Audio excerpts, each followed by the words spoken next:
Raphaël Federici et je m'appelle Paris Sketch Culture, mon nom d'artiste c'est Paris Sketch Culture. On me sollicite beaucoup pour faire effectivement des vitrines, des murs, des PLV pour des magasins, des commerces. Ça m'éclate de le faire. Je sais que toutes les marques commencent à s'y mettre vraiment, notamment les marques un peu plus, on va dire, qui ont une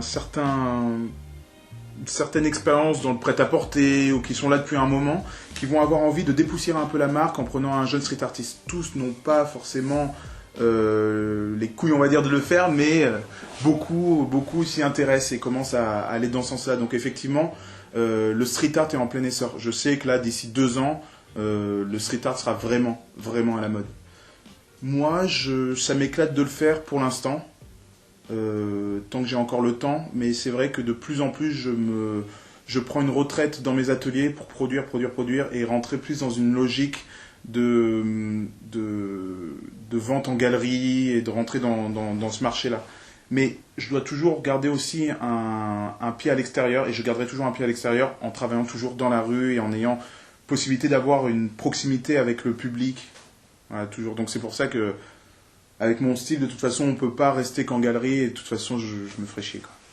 Généralement, je travaille beaucoup au Posca, quel que soit le support. Après, évidemment, je travaille au rotring quand c'est des travaux de précision. Je travaille à la bombe quand c'est des grandes surfaces, du mur, des trucs comme ça. J'ai tendance à vraiment y aller au feeling. Y aller à l'envie. À un moment donné, je vais pouvoir faire... on va dire que j'aime bien la contrainte. J'aime bien avoir un cahier des charges pour pouvoir ensuite imaginer et pouvoir me libérer dans cet espace de contrainte. À partir du moment où tu me laisses un petit espace, je vais le remplir. Donc, au contraire, j'aime bien justement quand on va me donner... le plus de contraintes possible pour pouvoir effectivement sortir du champ des possibles.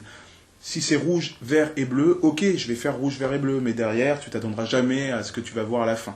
Et moi, ça m'éclate de me creuser les méninges, un peu comme à la façon des directeurs artistiques en agence, de me dire, ok, on doit faire ça, cette marque représente ça, mais elle veut cette cible, elle veut ça. Maintenant, comment on s'amuse? C'est ça qui est marrant. C'est de se dire, à partir de rien, comment on s'amuse. C'est un peu comme les gamins. Tu leur offres un beau cadeau, non, ils jouent avec le papier. Donc c'est un peu ça.